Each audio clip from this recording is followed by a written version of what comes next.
Benissimo, siamo collegati con il commento di Lotti, siamo questa uscita, io credevo che il Giro d'Italia c'era solo la maglia rosa, ma in realtà ci sono più belle, mi pagate dopo quando uscite, tra loro c'è la festeggiata, vogliamo andare a cercarla e conoscerla bene? Chi sarà la festeggiata? Ciao festeggiata, buongiorno, non è lei?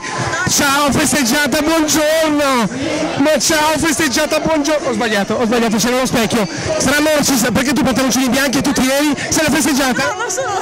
Caro David, siamo alla ricerca della festeggiata, vediamo se riusciamo a prendere la festeggiata, eccoci qua.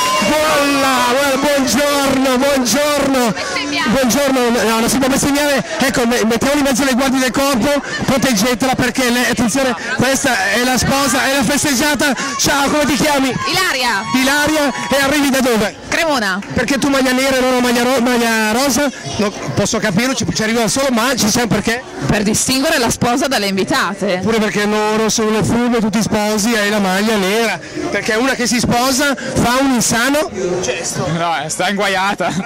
Anche per te? Decisamente, allora. Sei inguaiata perché tu ti sposi per centimetri, amore o per soldi? Centimetri. Bravissimo, applauso, allora le togliamo la maglia nera perché ha capito qualcosa della vita. Per il momento del DJ Carlone è tutto? Ciao, a più tardi, guardate quello. Ma guarda, Ilaria da Cremona. Allora avevo capito bene. Ha capito bene perché questo ragazzo che ha alle spalle della telecamera, che è l'uomo che prende tutti i video del convento di Donato, arriva da Cremona. Vi siete già visti? Ha tanti centimetri. No. Guarda che se io lo intervisto più sotto, credimi, a tanti centimetri. Mi posso immaginarlo. Perché lo guardi negli occhi? E poi perché sono aumentate le ragazze che fanno il video verso di lui e non verso di te? Più interessante. È molto più interessante. Ok, andiamo a fare una passeggiata e cominciamo a entrare perché la festa sta iniziando appena entriamo al convento di Donato. Ciao!